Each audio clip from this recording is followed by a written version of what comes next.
Hey loves, I hope you guys are in an awesome mood for this new story. Before we get started, make sure to smash that like button and subscribe to the channel so you don't miss any new videos. Nathan and I had been together for 2 years. Not married, no kids, but we lived together in an apartment in Louisville. Not downtown Louisville, but like 20 minutes out, one of those complexes near the strip mall with the Kroger and the nail salon that's always advertising dip powder for $30. Third floor, corner unit. The elevator worked maybe half the time, so you got used to the stairs. The parking lot flooded every time it rained hard, and we had this ongoing joke about whether the maintenance guy was ever actually going to fix the drain by the dumpster. It never happened. I moved into that apartment about 3 years ago. I had been renting a room from this older lady named Greta, who was fine, but she had these specific rules about guests and noise. And I was 26 and just needed my own space. Found the apartment, signed the lease, put down the deposit. About 8 months later, I met Nathan through mutual friends at a cookout. He was funny, the kind of guy who could talk to anyone about anything. He worked in sales, so I guess that made sense, but at the time, it just felt like he was genuinely interested in me. We dated for about 6 months before he suggested moving in. At that point, he was basically at my place every night anyway, leaving his stuff everywhere, eating my food, using my Netflix. It seemed stupid for him to keep paying rent on his studio across town when he was never there. So I added him to the utilities and he started paying me half the rent every month. But here's the thing, and this is important, so pay attention. When I asked the leasing office about adding him to the lease officially, the woman at the front desk, I think her name was something like Patricia, or maybe it was Pamela, she told me that adding someone to an existing lease required a whole new application, new credit check, new deposit calculation. It would basically be like starting over. And at the time, Nathan had some credit issues from when he was younger, a car loan he'd defaulted on and some medical debt. So we just decided to leave it. He'd pay me, I'd pay the landlord, we'd figure it out when the lease renewed. Except we never did figure it out. The lease renewed twice, and each time we just said we'd deal with it next time. His credit was supposedly getting better, but there was always some excuse, some reason to wait. And honestly, it didn't seem like a big deal. Same thing with the car. When we started dating, I had this silver Ford that was paid off but on its last legs. Transmission was going. Every time I drove over 40, the steering wheel shook. Nathan had just totaled his car a few months before we met. Some accident where he rear-ended someone at a red light. Insurance paid out but barely covered what he owed on the loan. So when I finally got a new car, a Mazda CX-5 that I financed through my credit union, it just made sense for me to be the only one on the title. His insurance rates would have been insane with that accident on his record. We agreed he'd help with the payments, which he did for a while, and he drove it probably more than I did. But it was my car, my name, my loan. The bank accounts were the same story. We never combined finances officially. I had my accounts from before we met, and he had his, which apparently were a mess, and we just kept it that way. He'd Venmo me his half of stuff, sometimes late, sometimes short, but it always eventually worked out. I handled the bills, kept everything organized. He said he appreciated that I was good with money since he wasn't. Looking back now, I can see how that whole setup was convenient for him in ways I didn't fully clock at the time. But I'm getting ahead of myself. So 2 weeks ago, we had our 2-year anniversary. Nathan made reservations at this Italian place downtown, one of those spots with the white tablecloths and the candles and the bread basket that comes with 3 different kinds of oil. It wasn't crazy expensive, but it was nice. The kind of place you go for birthdays and anniversaries. I wore this green dress I'd bought specifically for the occasion, did my hair, actually put on real makeup instead of just mascara and concealer. I was excited. I thought we were celebrating. We got there around 7, sat down, ordered drinks, did the whole thing where you look at the menu and discuss what you might split. Normal stuff. He seemed a little distracted, checking his phone more than usual, but I figured he was just tired from work. He'd been working late a lot the past few months. At least that's what he told me.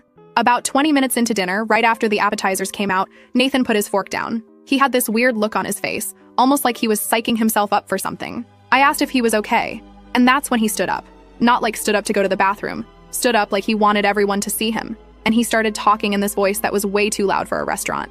He said he couldn't do this anymore, that I was boring, that I had let myself go, that he deserved better, that he had wasted the best years of his life on someone who couldn't even keep a man interested. He said I had no ambition, no spark, that being with me was like dating a piece of furniture. I just sat there. I couldn't move. People at other tables were staring. This couple near the window literally stopped mid-bite to watch. The waiter froze about 10 feet away holding someone else's entree. Then Nathan threw some cash on the table, maybe $60 or $80, and said dinner was on him. Consider it a goodbye gift. And he walked toward the door. But he didn't walk out alone. There was a woman at the bar, dark hair, red dress, sitting there like she'd been waiting. And Nathan walked right up to her, put his arm around her waist, and they left together. Just like that. Like it was rehearsed. Like I was nothing. I sat there for probably 5 minutes without moving. The waiter eventually came over and asked if I was okay, and I just nodded because I didn't trust my voice. People were still looking, whispering. Some woman at the next table actually said out loud, "Well, that was dramatic," like she was commenting on a TV show. I looked at the cash he'd thrown down. It wasn't even enough to cover the full bill with tip, so I paid the rest. I ate my bruschetta. I drank my wine. I asked the waiter to box up the entrees I'd already ordered because I wasn't about to let that food go to waste. And then I drove home, in my car, to my apartment. When I got home, I just stood in the living room looking at all his stuff. His gaming setup in the corner, his clothes in the bedroom closet, his stupid protein powder containers lined up on the kitchen counter. And I kept thinking about what he'd said, that I'd let myself go, that I was boring, that I couldn't keep a man interested. I go to the gym 3 times a week. I have friends, I have hobbies, I read actual books and not just whatever book talk is pushing. I've been told I'm pretty my whole life and maybe that shouldn't matter, but it does in this context, because what the hell was he even talking about? The next few days were a blur of emotions.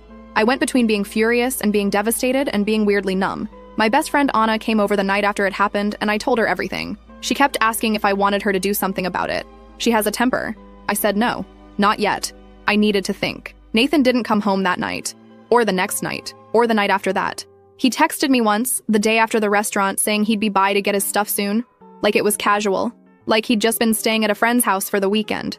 I didn't respond. A week went by, he texted again asking when would be a good time to come by. I still didn't respond. Then he started calling. At first, once a day, then more. I let every single one go to voicemail. His messages started friendly and fake. All, hey, can we talk about this like adults? And then got more annoyed as days passed. One voicemail, he actually had the nerve to ask if I was being childish about this. Childish. After what he did to me in front of an entire restaurant. My family knows now. My mom called after Anna told her sister, who told my cousin who told her, which is how information travels in my family apparently. Mom was furious. She never liked Nathan to begin with, said he was too smooth, too quick with the compliments. She asked what I was going to do about the apartment and the car and everything else, and when I explained the situation, that everything was already in my name, she got real quiet and then just said, well, that one word told me everything I needed to know about how my mom was feeling. What Nathan doesn't seem to understand yet is that I'm not just some girl he can humiliate and walk away from. Everything we built over 2 years, the apartment, the car, the furniture, the joint bills, all of it runs through me. My name is on the lease. My name is on the car title. My credit is what got us the apartment in the first place because his was trash. I never thought about it as leverage before. It was just logistics. But now it's starting to feel like something else entirely. Anna keeps asking me what my plan is. I keep telling her I'm working on it. The truth is I don't have a plan yet. Part of me wants to change the locks tomorrow and throw all his stuff off the balcony. Another part wants to be calm and rational and handle this the right way. And a third part, a small petty part that I'm not proud of, wants him to come crawling back so I can watch him realize exactly how badly he messed up. Because here's what I've started to piece together over the past 2 weeks. Those late nights at work that started a few months ago, the ones I never questioned because I trusted him, the way he'd been distant sometimes, picking fights over nothing, criticizing little things I did, the gym membership he suddenly got even though he never worked out before, the new cologne, the way he started putting his phone face down whenever I walked by. I don't know who that woman at the bar is. I don't know how long this was going on, but I know enough to understand that what happened at that restaurant wasn't some spontaneous breakdown. That was planned. He wanted an audience. He wanted to humiliate me publicly as his exit strategy. What he didn't plan for was the fact that when he walked out that door, he walked away from literally everything he has. The apartment, the car, his stuff that's still sitting exactly where he left it. The utilities he's been paying half of that are now completely my responsibility, but also completely my control. The address he probably still has on his license and all his mail. I don't know what happens next. He's gonna have to come back eventually. He's gonna have to face me. And when he does, I'm going to be ready. What I'm not gonna do is make this easy for him. I need to figure out the legal stuff, like whether I can just throw his stuff out or if I have to give him formal notice or whatever. Anna thinks I should post updates here as everything unfolds.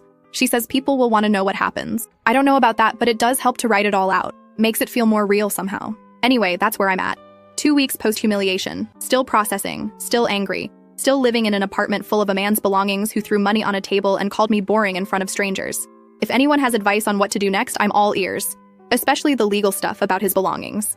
I looked it up online, but I'm getting conflicting information and I really don't want to mess this up. We'll update when there's more to tell, because there will definitely be more. So let me get this straight. This man has no lease, no car title, no credit, and he stood up and said, "She's the boring one? You are a tenant in your own relationship, my guy. You are renting your whole life from this woman." Like he really rehearsed this. He practiced this in the mirror, picked out the restaurant, called up Red Dress Girl, probably had a whole group chat hyping him up like, "Yeah bro, do it king, leave her." And not one of them said, "Hey, maybe don't blow up the only roof you have over your head." Honestly, the best part is her mom just going, "Well," because that woman did the math in her head in about 3 seconds and realized her daughter accidentally won. First update. First of all, thank you to everyone who commented and messaged me. Some of you gave really solid advice about the legal stuff with his belongings, and I did some research and talked to a few people, and basically in Kentucky, I have to give him reasonable opportunity to collect his property, but I don't have to make it convenient for him. I also don't have to let him inside the apartment if I don't want to. I can put his stuff in the parking lot during an agreed-upon time, and that counts as giving him access, which is exactly what I planned to do. But here's where things got complicated. About 4 days after my original post, Nathan showed up at the apartment. No warning, no text asking if it was okay. Just showed up around 6 in the evening while I was making dinner. I heard the key in the lock, and for a second I forgot that I hadn't changed the locks yet. That was on my list, but I kept putting it off because I wasn't sure about the legality of it since his name isn't on the lease, but he'd been living there and I didn't want to do anything that could come back on me later. So the door opens and there he is, standing in the doorway like he still lives there, like nothing happened.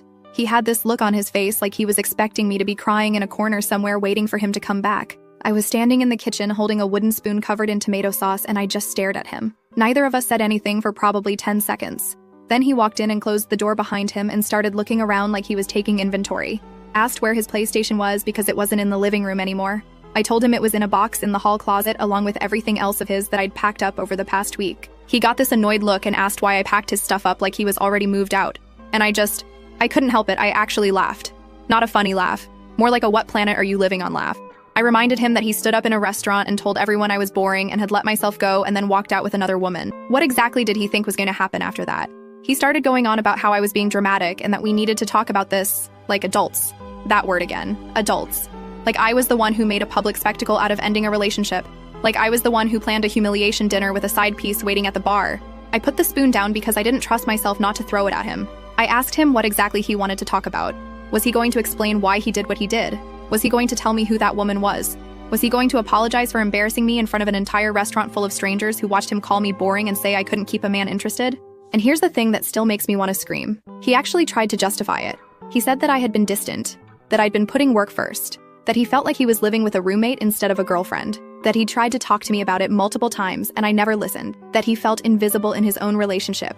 I asked him when. When did he try to talk to me? Because I don't remember a single conversation where he sat me down and said he was unhappy. I remember him complaining about dinner choices.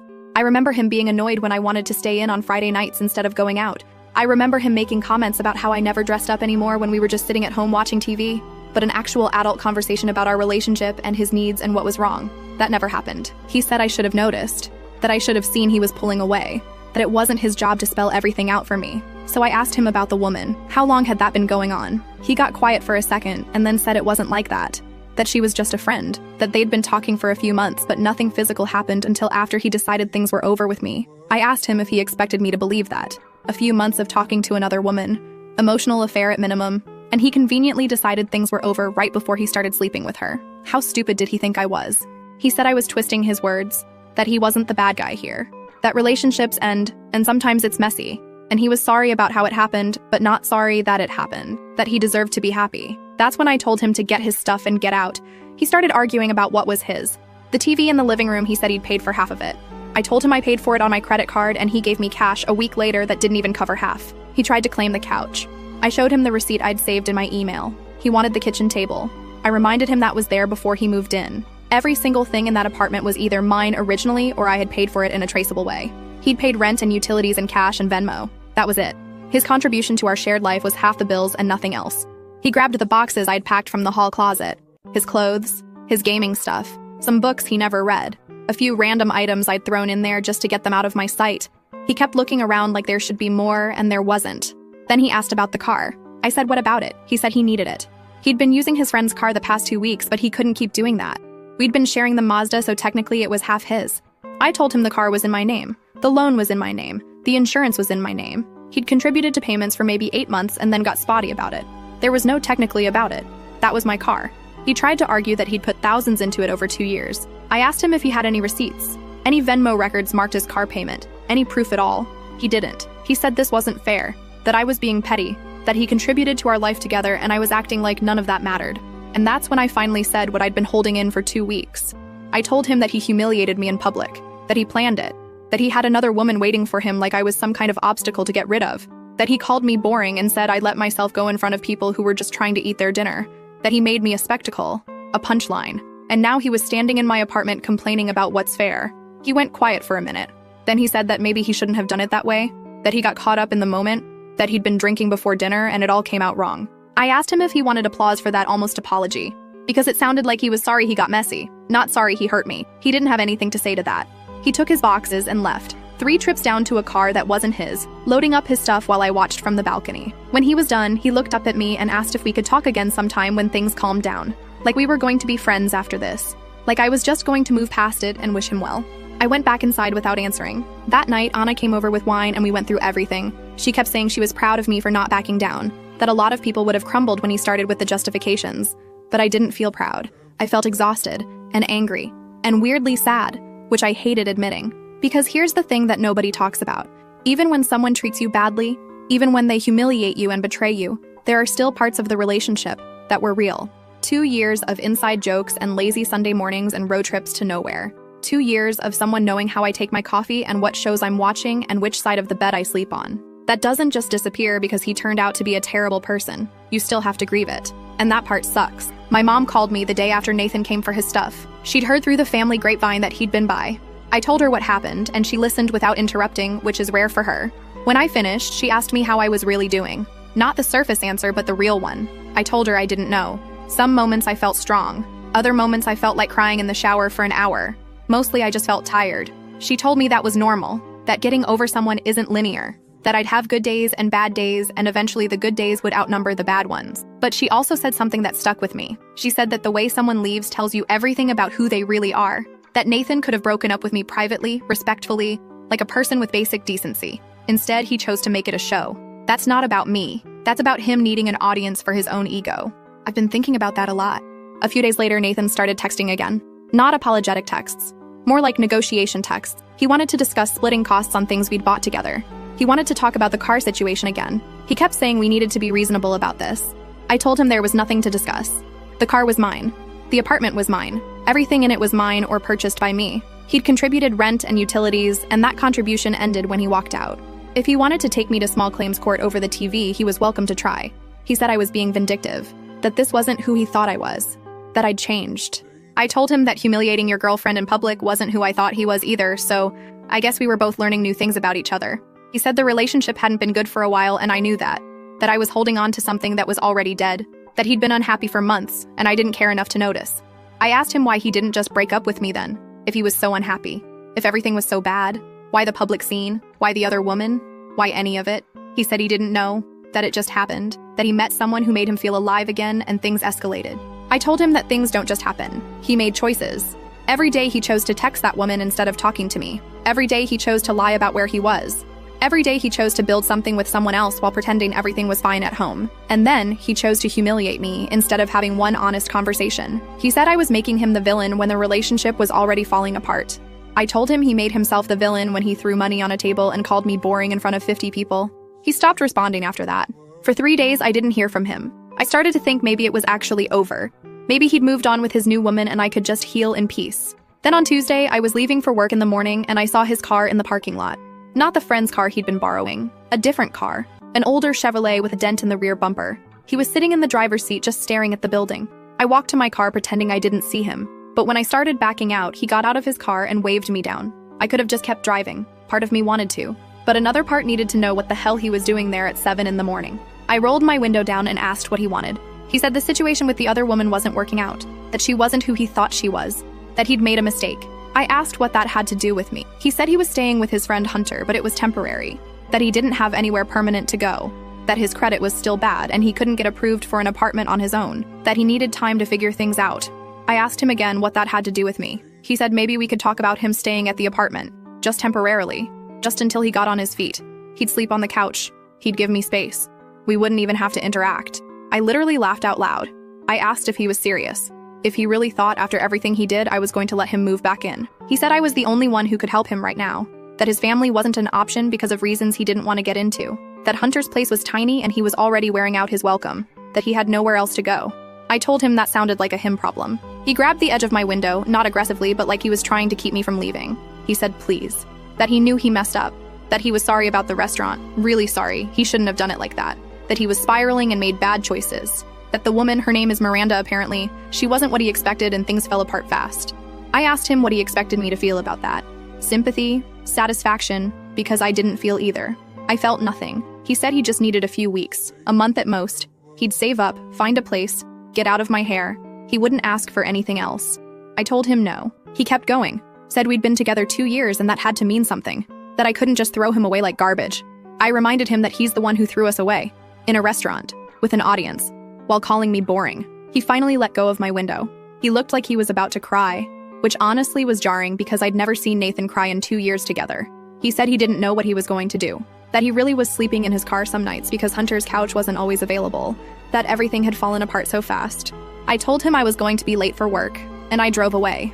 I texted Anna from the parking lot at work, told her what happened. She responded with 17 angry emojis, and then said I should consider getting a restraining order if he kept showing up like that. I don't think it's that serious yet. But I did call the leasing office that afternoon and finally got them to change my locks. Told them my ex-boyfriend had a key and I wanted to make sure he couldn't get in. They didn't ask questions. The maintenance guy came by that evening and it was done in 20 minutes. Now I'm sitting here wondering what happens next. Nathan knows where I work. He knows my routine. He's clearly not doing well and I don't know if that makes him more likely to give up or more likely to keep pushing. What I do know is that I'm not letting him back in. Not into the apartment. Not into my life. He made his choice in front of everyone at that restaurant. Now he gets to live with it. I'll update again when there's more to tell. Based on how things are going, I don't think I'll have to wait long. She wasn't who he thought she was. Oh, so Miranda got tired of you too? In 2 weeks? Babe, that's gotta be a record. That's speedrun getting dumped. And now he's outside her apartment at 7 a.m. in a busted Chevy with a dent asking to sleep on the couch. That is the fastest fall from grace I have ever seen in my life. You left like you were James Bond and came back like you're applying for a homeless shelter run by your ex. No, sir. We were together 2 years. That has to mean something. It did mean something. It meant you had a free apartment, a free car, and a woman handling your whole life. And you blew it up for a vibe. For a moment. For Miranda, who lasted shorter than a free trial. Last update. Okay, so this is probably my last update, and honestly, it's a good one. Like a really good one. The kind where you finally get to see everything come full circle. After my last post, Nathan kept showing up in the parking lot. Not every day, but enough that I started expecting it. His car in the visitor section when I left for work. His car there when I came home. He never tried my door again after I changed the locks, but he'd just sit there watching the building like a sad, kicked puppy. I walked past him every single time like he was furniture. It clearly drove him insane because the texts kept coming. Can we please talk? Just 5 minutes. I need to explain. I left every single one on red. Then about a week ago, I was coming home around 9 after dinner with Anna. Cold night, that annoying drizzly rain that soaks through everything. I pulled into my spot and there was Nathan's car. But this time he jumped out immediately and came right at me before I could get to the stairs. He looked bad. Same hoodie I'd seen him in multiple times now. Wrinkled and stained, hair greasy, that desperate energy radiating off him. He started talking fast, words tumbling over each other. Said Hunter kicked him out for real this time. Not just hints about overstaying his welcome, but an actual get-out conversation. Apparently Hunter's girlfriend had enough of Nathan sleeping on their couch and eating their food and contributing nothing. She gave Hunter an ultimatum, and Hunter chose her. Which, like, fair. But here's where it gets good. I asked what happened with Miranda, the woman worth blowing up his entire life for, the one waiting at the bar in her red dress like some kind of prize. Turns out Miranda had expectations. Big ones. She thought Nathan had money. She thought he had his own apartment. She thought the car he was driving was actually his car. Because apparently when they were talking those months before the restaurant incident, Nathan had been playing himself up, telling her he was doing great, making himself sound like a catch instead of a guy with bad credit living in his girlfriend's apartment driving his girlfriend's car. So when they left the restaurant that night and she found out he was basically moving in with her, not the other way around, things got weird fast. She let him stay at her place for like 2 weeks and then started asking when he was getting his own spot. He kept making excuses, she kept pushing. Then she found out about the car, that he didn't have one anymore because the Mazda was mine. She'd been assuming he was just leaving it at my place to avoid drama and would get it eventually. When she realized he had no car, no apartment, no savings, and no plan, she lost it. He told me they had this huge fight where she called him a liar and a user, said she didn't sign up to be someone's mommy, said he'd painted this picture of himself that was complete fantasy and she felt tricked. I actually laughed out loud at that part. In the rain, couldn't help it. The woman he left me for felt tricked by him, the same way I felt tricked. He really just does this to everyone apparently. He didn't appreciate my laughing. Got all defensive saying it wasn't the same thing and I didn't understand the situation. I told him it sounded exactly the same. He pretended to be something he wasn't, and when reality showed up, the woman got pissed. Classic Nathan. He kept going with the story. After Miranda kicked him out, he went to Hunter's. Hunter's a guy he's known since college, one of those friendships that survives on occasional hangouts and shared history. Hunter let him crash on the couch, but his apartment is tiny, like studio tiny, and his girlfriend basically lives there too. At first, they tried to make it work. Nathan was supposed to be there a week max while he found a room to rent or something. But his credit is trash, so nobody would approve him for anything. And he burned through what little money he had buying stuff for Miranda trying to keep her happy. New restaurants, concert tickets, some necklace she mentioned wanting, all while sleeping on her couch and pretending he was about to get his own place any day now. So a week at Hunter's turned into 2 weeks, turned into 3 weeks, and suddenly Hunter's girlfriend is making comments about how long this temporary situation is lasting. Nathan said they started fighting about him constantly. Finally, 3 days ago, Hunter sat him down and said he had to go. That he was choosing his relationship over their friendship and Nathan needed to figure something else out. Nathan's been sleeping in his car since then. The old Chevrolet he bought cheap off some guy after everything fell apart.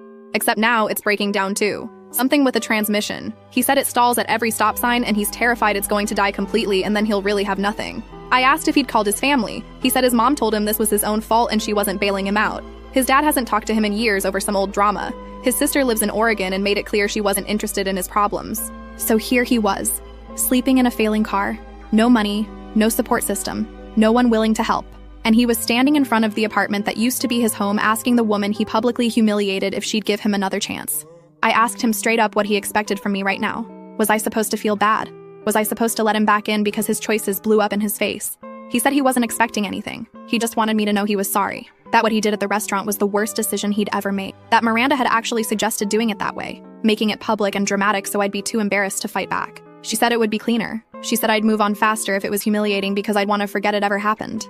I asked him if he realized how that sounded, that he planned his breakup strategy with his affair partner to maximize my embarrassment. He said the boring comment specifically was Miranda's phrase. She'd asked him what was wrong with me, why he wanted to leave, and he didn't have a good answer. So she started feeding him lines. She's boring. She's let herself go. She doesn't appreciate you.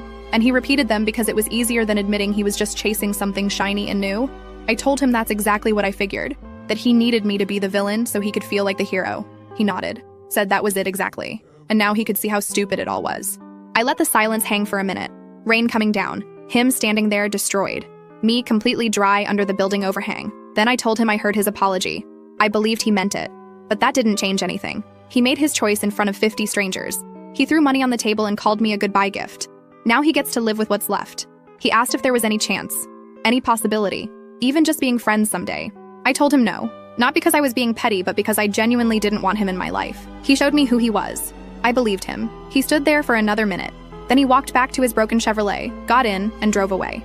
The car stalled twice before finally starting. I went upstairs to my apartment, made myself tea, sat on my couch surrounded by everything that's mine. 3 months ago, he threw $60 on a table and called it a goodbye gift. Now he's sleeping in a car that barely runs and I've got everything.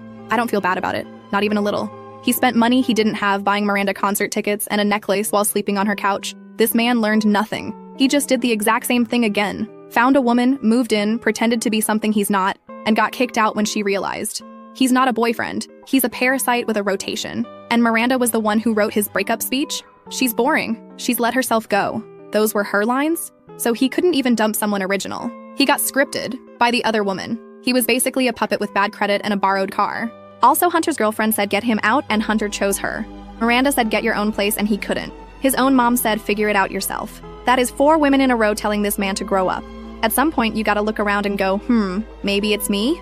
Anyway, that's the story. Like and subscribe if you want more of these. Drop a comment and tell me, what would you have done if you were in her shoes? Because I already know y'all have opinions and I want to hear every single one. Love you guys. See you in the next one.